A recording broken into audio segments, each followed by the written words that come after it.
आप आगे बढ़ना चाहते हो, अपने जीवन में परिवर्तन लाना चाहते हो, तो कुछ ऐसे अवगुण जो हमारे भीतर है वो निकालने पड़ेंगे।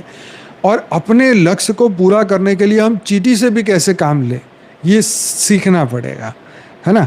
हमारे धरती पर हमें हर जीव कैसे मदद कर सकता है अपने विश्व कल्याण के कार्य में, हमें ये सीखना पड़ेगा। और हमें अगर उनका उपयोग हम कर सकें तो ये बहुत ही बड़ी बात है ना। तो ये इसलिए ज़रूरी है ये बातें सुनना समझना, क्योंकि इस वक्त हमें धरती लोक की हर जीव की सहायता चाहिए विश्व कल्याण के लिए। एटलीस्ट वो शांत रहे घर पे बैठ के, तो भी हमारे लिए बहुत बड़ी बात है। हमें डिस्टर्ब ना करें, हमारा समय बचाएं, ये भी बहुत बड़ी बात है।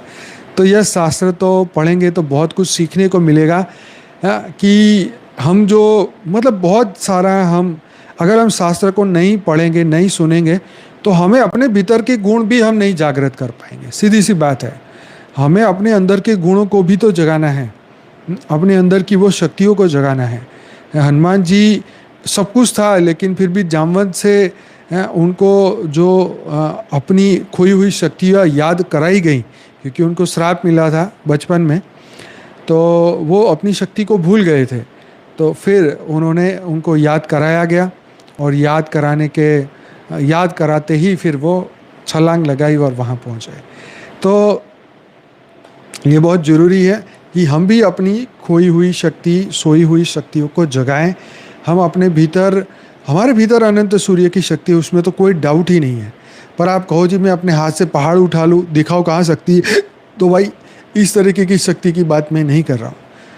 ये जो स्थूल की जो शक्तियाँ हैं, जब आत्मा में जो पावर थी, जब वो युग था, उस युग में ये पावर थी। आज तो अगर हम ये बात बोले कि पहाड़ उठा के दिखाओ तो हम मान जाए। वो तो देखो कोई भी धर्म की आत्माएं हो, हाँ, क्रिश्चियन हो, मुसलमान हो, हिंदू हो, सनातनी हो, कोई भी हो, आज कोई भी पहाड़ नहीं उठा सकता। 4 धाम की यात्रा करके आओ तो 4 धाम में बैठे हुए देवता भी उसको नहीं उठा सकते। ठीक है, ये तत्वों का कॉम्बिनेशन बदल चुका है।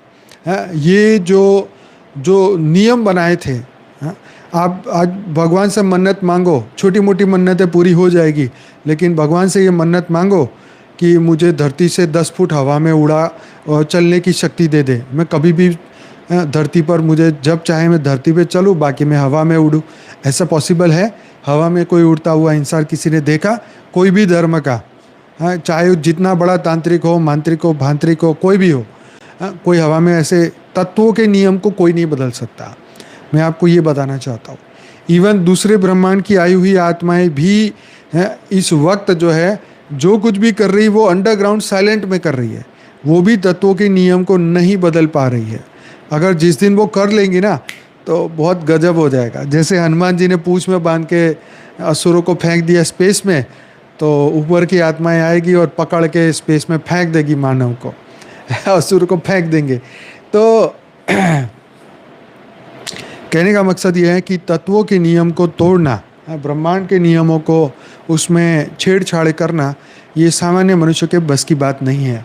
हम ये सब कुछ, ये जितना भी हम बातें सुनते हैं, करते, फिर आप कहोगे ये सब बातों का मतलब क्या है? तो ये सभी बातों का मतलब है कि आपका आत्मज्ञान जागृत हो, बस एक ही बात। जितने भी वेद पुराण शास्त्र में अंत में यही बोला कि तुम ही अपने कल्याण करने वाले हो, हाँ, तुम ही परम सत्य हो, तुम्हारी आत्मा ही ब्रह्म समान है। शिवो हम सर्वो हम, अहम ब्रह्मास्मि, सो हम, जैसे वो वैसे हम। ये ज्ञान हमें इसलिए ज़रूरी है जिससे हम अपने आप को जान सकें। अगर ये शास्त्र नहीं पढ़े या इन बातों पे यकीन नहीं रखा, तो एक दिन हम इतने डिप्रेस्ड, लाचार, इतने दुखी हो जाएंगे कि हम अपने आप को 84 लाख योनि का कुत्ता, बिल्ली, गधे की कंपैरिजन में अपने आप को रख देंगे, और तब हमारा सच में डाउनफॉल शुरू हो जाएगा। हाँ, अगर तुम्हारे मदर ने बचपन से ही तुम्हें बोला होता, हाँ, बचपन से पैदा होते ही तुम्हारे अंदर ये संकल्प डाले होते, तो गधा है, गधा है, गधा है, तो वाकई में जब वो बच्चा बड़ा होगा तो वो गधा ही बनेगा, क्योंकि उसके अंदर वो चीज़ें डाल दी गई हैं। हाँ, तो कहने का मकसद ये है कि अज्ञानतावश हम अपने अंदर इतना कूड़ा भर लेते हैं, बाहर के लोगों ने बातें करी, हमने सुनी, अंदर उतार दी, मन बदल दिया, बुद्धि बदल दी, अच्छा वाला पावरफुल बंदा भी पागल बन जाता है। हैं? ऐसे लोगों के संपर्क में आते अपनी शक्तियाँ खो देता है, अपने वास्तविक स्वरूप को उसको अज्ञान समझता है। तो इसीलिए ये सब बातें इसीलिए करते हैं कि आपके आत्मस्वरूप की जर्नी और आसान हो जाए, राइट। आपको ये यकीन आए कि ये परम सत्य है, ये किस्से कहानी या दंत कथाएं नहीं हैं, ये धरती पे हो चुकी ये घटनाएं हैं, ये हिस्ट्री हो चुकी है धरती पे, इतने युग बीत चुके हैं, आत्माएं पावर लॉस उनकी हो चुकी हैं, राइट। तो ये बात हमेशा याद रखिए, ध्यान रखिए।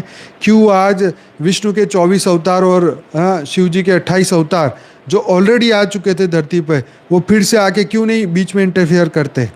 क्योंकि वो भी अब धीरे धीरे धीरे धीरे धीरे मनुष्यता की ओर आगे बढ़ चुके हैं।